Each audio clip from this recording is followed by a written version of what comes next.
दोस्तों, दुनिया के सबसे डिफ़िकल्ट और अनप्रिडिक्टेबल एग्ज़ाम में अगर मैं कहूँ GS1 2025 में 16 क्वेश्चंस आउट ऑफ 20 या तो डायरेक्टली PYQ से हैं या PYQ पे मॉडिफिकेशन। 7 क्वेश्चंस डायरेक्टली PYQ पे हैं और 9 क्वेश्चन मॉडिफाइड हैं।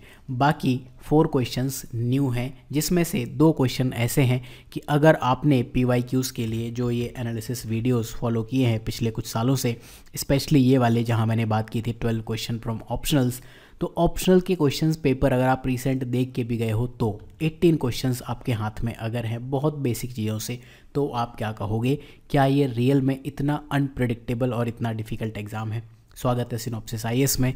मेरा नाम है कृष्णा और जैसे कि हम लगातार ये 23 के लिए, 22 के लिए, 21 के लिए और उससे पहले भी हम सारे ये एनालिसिस करते आए हैं, उस सेम पैटर्न को 25 के मेंस के लिए भी देखते हैं। सबसे पहले मैं बात करता हूँ जो डायरेक्टली रिपीटेड क्वेश्चंस हैं। ये क्वेश्चन पूछा है इन्होंने कि इंडिया का कंसोलिडेशन प्रोसेस बताना है during early phase of independence.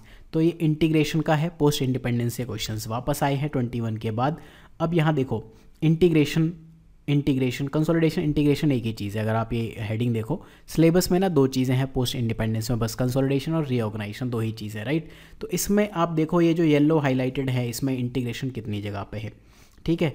Trace India मतलब ट्रेस करना है किस तरह से हुआ था, राइट। तो ये सारे क्वेश्चंस जब हम करते हैं तो इसमें वही 1 बाय 1 करते हैं, ठीक है।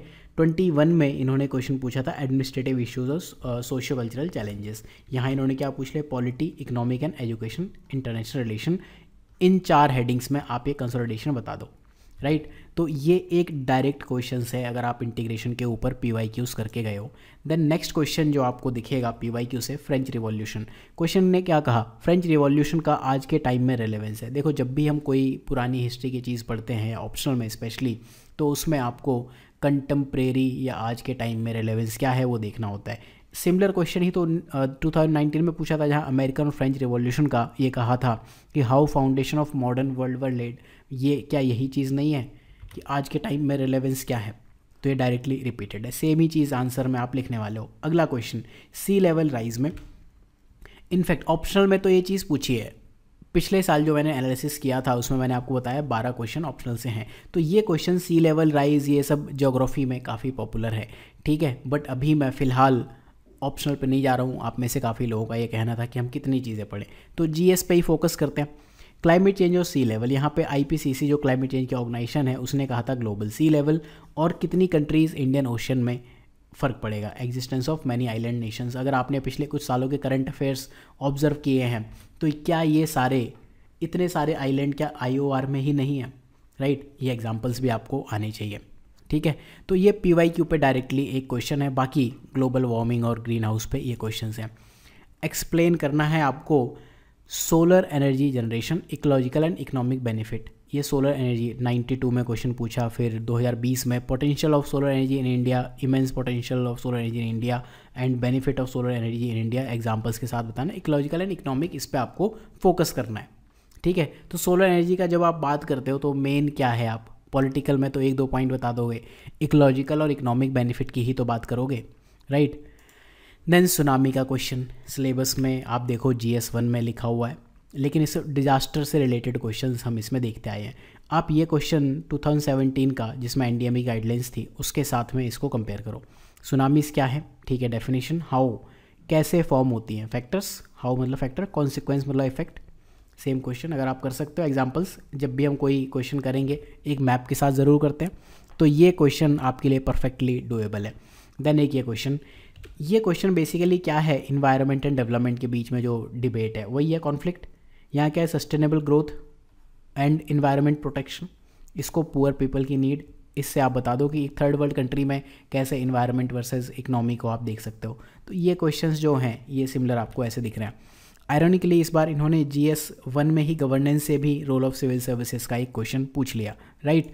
देन एक ये क्वेश्चन है, इसे हम PYQ क्यों कह रहे हैं, देखो 1991 में इन्होंने पूछा था distribution of population in India और वेरिएशन इन डेंसिटी। जब भी हम बात करते हैं तो उसमें 5 जोन बनते हैं, जिसमें गंगेटिक और ब्रह्मपुत्र रीजन है वो जोन 1 हाईएस्ट पॉपुलेशन पे आता है। तो उसी का एक छोटा पार्ट है, इन्होंने 2025 में पूछ लिया। डिस्ट्रीब्यूशन और density of population Gangetic basin में बतानी है। तो PYQ अगर आपने किए हैं तो ये आप डेफिनेटली कर ले जाओ। अब आते हैं उन क्वेश्चन पे जो हमने लास्ट ईयर बात की थी कि अगर आप ऑप्शनल से क्वेश्चन कर लो। हालांकि ये क्वेश्चन ऑलमोस्ट PYQ प्लस है। इन्होंने कहा हड़प्पन आर्किटेक्चर के सेलेंट फीचर्स बता दो। तो हड़प्पन आर्किटेक्चर हो गया और इंडस वैली सिविलाइजेशन, यहाँ पे टाउन प्लानिंग पे इन्होंने ज़्यादा पूछा था। अब इन्हीं चीज़ों को लेके हमने ये क्वेश्चन बनाए थे कुछ ऐसे। आप इस ब्लॉग के लिंक में जाओगे, इंडस वैली सिविलाइजेशन, यहाँ पर आप ये क्वेश्चंस देखो, ऑब्जर्व करो कि urban planning architecture of Indus valley civilisation, domestic public and religious architectural structure of Harappan civilisation. तो यहाँ क्लिक करके आप देखना, आपको आंसर दिखेगा, राइट। तो ये एक PYQ बेस्ड क्वेश्चन है अगर हम कुछ PYQ करके जाते हैं। खैर ठीक है, एक ऑप्शनल से क्वेश्चन रहा नहीं गया मेरे से, मैंने बहुत सारे ऑप्शनल से स्क्रीनशॉट लिए थे लेकिन हटा दिए बाद में। एक क्वेश्चन रखा, अकबर की रिलीजियस पॉलिसी। मैं बताना क्यों चाहता हूँ, लास्ट ईयर का वीडियो देखना, उसमें मैंने आपसे क्या कहा था, जो रिसेंट ऑप्शनल में क्वेश्चंस आए एटलीस्ट वो टॉपिक देख लो। लास्ट ईयर 2024 में इन्होंने अकबर के ऊपर पूछा, इबादत खाना इनके रिलीजन में आता है। ये जो PYQ की फाइल है सिनॉप्सिस की वेबसाइट पे फ्री अवेलेबल है। अगर आपको ये सारी चीज़ें पता है, रिलीजियस व्यू अकबर, सुलह-ए-कुल, दीन इलाही, रिलीजियस टॉलरेंस, इबादत खाना और ये सुलह-ए-कुल ही होगा, सेम चीज़, ठीक है। कैथोलिसिटी छोड़ दो। तो क्या हम धार्मिक समन्वयता इनके लिए इतनी हेडिंग नहीं दे सकते? 10 नंबर का ही तो क्वेश्चन है। मैं सुलह-ए-कुल में 1 पॉइंट 2 पॉइंट लिखता हूँ, दीन इलाही, टॉलरेंस, इबादत खाना 4 पॉइंट तो मेरे पे हुए, बिल्कुल लिख सकते हैं ना। तो इसीलिए बिल्कुल रिसेंट 5 साल के ऑप्शनल के क्वेश्चंस आपको ज़रूर करके जाना, चाहे वो ट्राइब वाला क्वेश्चन, ये जो क्वेश्चन है ना सोशियो में, बिल्कुल अभी रिसेंटली 2 साल पहले पूछा हुआ है, डिस्प्लेसमेंट और रिहेबिलिटेशन ट्राइब के कॉन्टेक्स्ट में, ठीक है। इस तरह से आपको करके जाना है। देन स्कल्पचर्स, ये भी PYQ है। इनफैक्ट ये PYQ प्लस ही लिखना चाहिए था मुझे, दिस इज़ नॉट न्यू, एक नंबर ऐड हो जाता है, सॉरी। ये न्यू क्यों है, PYQ प्लस क्यों है और न्यू क्यों है? देखो, आज तक इन्होंने ऐसे तो नहीं पूछा कि मतलब इस तरह से एक घुमा फिरा के, लेकिन चंदेला स्कूल ऑफ आर्किटेक्चर यहाँ पे स्कल्पचर्स पे पूछा है, मूर्तिकार। अब स्कल्पचर टॉपिक पे UPSC ने रिसेंटली जो क्वेश्चंस पूछे हैं उसमें अगर आप ध्यान दोगे तो UPSC ने 2022 में पूछा था मिडिवल इंडियन टेम्पल स्कल्पचर, उस टाइम की सोशल लाइफ को कैसे बताते हैं। 2019 में, 2014 में लगातार ये स्कल्पचर्स पे क्वेश्चंस पूछते आ रहे हैं, राइट। तो ये स्कल्पचर टॉपिक है। आर्किटेक्चर में अगर आप देखो क्वेश्चन तो यू विल फाइंड कि इन्होंने पूछा है टेम्पल ऑफ खजुराहो, इसके चीफ कैरेक्टरिस्टिक बता दो, चंदेला स्कूल ऑफ आर्किटेक्चर। अगर आपको ये पता है खजुराहो टेम्पल और ये सेम चीज़ है, then you can do it. And then Khajuraho sculpture पे ये प्रैक्टिस क्वेश्चन आप यहाँ पे सिनॉप्सिस की वेबसाइट पे आके देख सकते हो। स्कल्पचर टॉपिक पे कुछ क्वेश्चंस बनाए हैं कि ये इस तरह से सेंसुअलिटी एंड स्पिरिचुअलिटी शो करते हैं। लिंक पे क्लिक करोगे तो आपको कुछ इस तरह से आंसर मिलेगा, राइट। तो ये PYQ का रिपीटेशन है और अगर आप उस बेस पे तैयारी करके जाते हो तो। अब ये जो नाम है ज्योतिराव, हम ज्योतिबा फुले पढ़ते हैं, फुले पे, सावित्रीबाई फुले पे भी अभी 2-3 साल पहले क्वेश्चन पूछा। तो ये टॉपिक पता नहीं क्यों इतना इंपॉर्टेंट है, लेकिन 1986 में इन्होंने पूछा था कि ये लोग कौन हैं, सबके लिए 2-2 स्टेटमेंट बताने हैं और उनके बारे में आपको बताना है। अब ज्योतिबा फुले न्यूज़ में है तो ये आपको करना बनता है। इसको मैं PYQ प्लस कहना नहीं चाहता हूँ, बस पहले इन्होंने 2 नंबर में पूछा है इसलिए मैंने कह दिया, अदरवाइज़ आप इसमें क्या बताओगे, क्यों वो वेल नोन है। अब इसको कुछ लोग कह रहे हैं कि सबऑल्टर्न क्लासेस से आपको देखना है, तो वो उपेक्षित तबके ही तो है। अगर आपने मॉडर्न हिस्ट्री में ये चैप्टर नहीं भी पढ़ा है तो ऐसा थोड़ी कि आप क्वेश्चन नहीं कर पाओगे, राइट। तो इस तरह से आपको ध्यान देना है, जो PYQ में जो भी छोटी छोटी थीम्स पूछी हैं वो आपको देखनी है। देन इन्होंने क्वेश्चन पूछा है कि offshore oil reserves of the world बता दो, ठीक है। डिस्ट्रीब्यूशन, ज्योग्राफिकल एक्सप्लेनेशन आपको बताना है, और ये ऑन शोर से अलग कैसे हैं। 2021 में क्वेश्चन पूछा multi dimension implication of uneven distribution of mineral oil in world. तो इसी में आप बता दोगे, जब आप ये तैयारी करते हो तो उसी में आप ये सब एक पार्ट बताते हो कि अनइवन है। यहाँ इम्प्लीकेशन पूछे हैं, यहाँ आपको बताना है कैसे है। इसके पहले 2015 में आर्कटिक में सी मिला, बेसिकली ऑफशोर में इंडिया में क्वेश्चन 91 में पूछा और यहाँ 2002 में। तो ये सब PYQ करके आप कर सकते हो। अब आप ये कहो कि ये वाला क्वेश्चन कैसे होगा, AI, ये GS1 में क्यों पूछ लिया, AI और ड्रोन्स, GIS और RS का क्या मतलब है? RS का मतलब रिमोट सेंसिंग। क्यों पता होना चाहिए? क्योंकि UPSC ना PYQ में कई बार पूछ चुका है, 1 बार 2 बार नहीं पूछा है। ये देखो आप यहाँ पे remote sensing, GIS and RS technique पे इस बार पूछा है, रिसेंटली GPS पूछा है, यहाँ भी GPS है, GPS क्या है 99 में पूछा था, एंड रिमोट सेंसिंग में 83 में पूछा है, 93 और 98। आप समझ रहे हो किस टाइम का क्वेश्चन इन्होंने रिपीट करके पूछ दिया। ठीक है, देन नेक्स्ट क्वेश्चन है प्लेट टेक्टोनिक। इसको मैं क्या कहूँ, PYQ प्लस है नहीं है, मतलब सिंपल पूछा है कि इनफैक्ट ये अभी पिछले 3 साल में 2 बार ज्योग्राफी ऑप्शन में पूछा जा चुका है।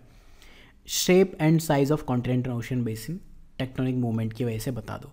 ठीक है, सी फ्लोर स्प्रेडिंग पे क्वेश्चन पूछा है, कॉन्टिनेंटल ड्रिफ्ट पे क्वेश्चन पूछा है, प्लेट टेक्टोनिक पे recently first time mantle plume पे क्वेश्चन पूछा था। ठीक है, फोल्ड माउंटेन पे क्वेश्चन पूछा है।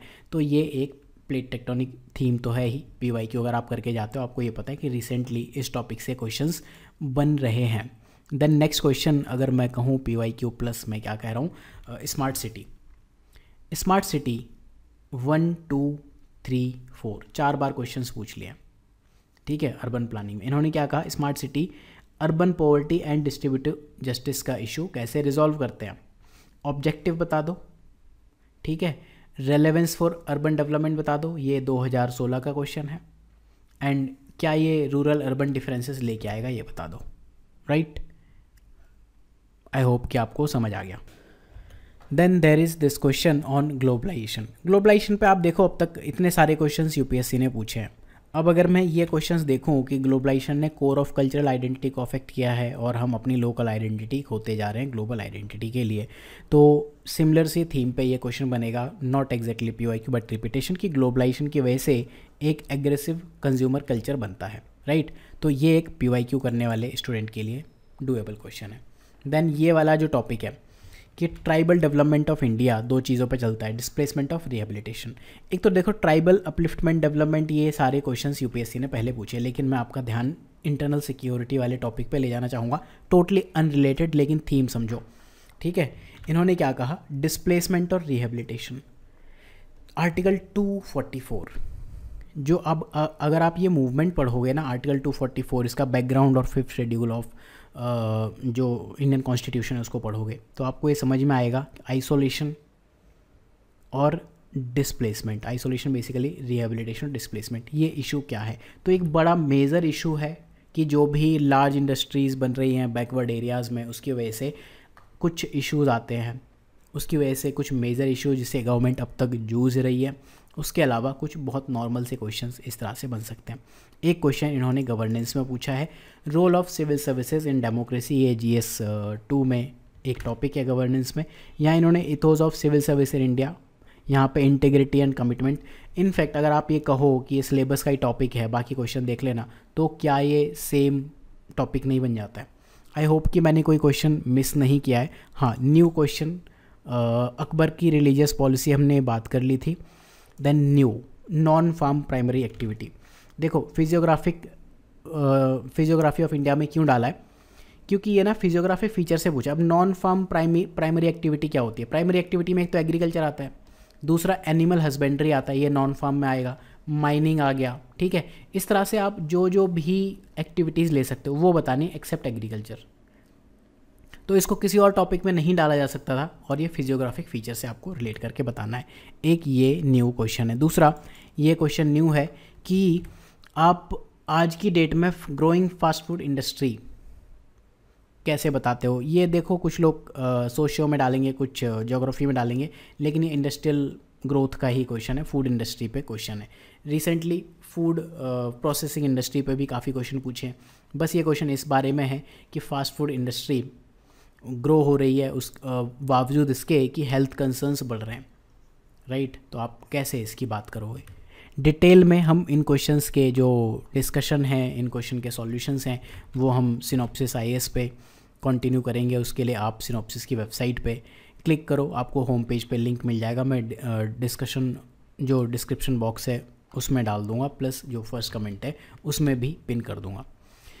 नेक्स्ट लेक्चर में हम मिलेंगे GS 2 के साथ। बस आप ये ध्यान रखना कि जो पेपर है, सब्जेक्ट देखो आप 4 सब्जेक्ट से क्वेश्चन पूछे हुए हैं, जिसमें गवर्नेंस जो कि प्योरली GS 2 का टॉपिक है। राइट, GS2 के टॉपिक से GS1 में क्वेश्चन पूछा है, सुनामी GS1 2 3 का मिला के पूछ लिया है, रिमोट सेंसिंग पे पहले साइंस टेक में GS3 पे पूछते आया है। कुछ ऐसी चीज़ें जो आपको आते हुए भी कंफ्यूज कर देंगे एग्जाम में कि ये ज्योतिराव फुले ही ज्योतिबा फुले हैं या नहीं, तो ये सीधे 15 नंबर का क्वेश्चन आपका अफेक्ट करता है। या फिर एक इन्होंने जो वर्ड दे दिया है कि जो अकबर की पॉलिसी है, तो ये हमें आती भी है कि नहीं, तो ये तो बेसिकली प्रीलिम्स की नॉलेज से होने वाला क्वेश्चन है, right.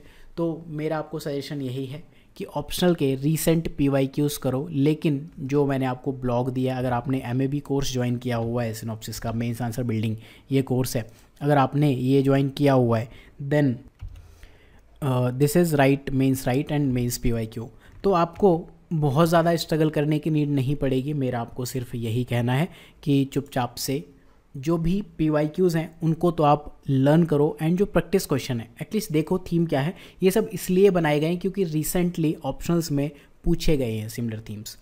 So thank you for watching, मिलते हैं नेक्स्ट लेक्चर में GS2 के एनालिसिस के साथ।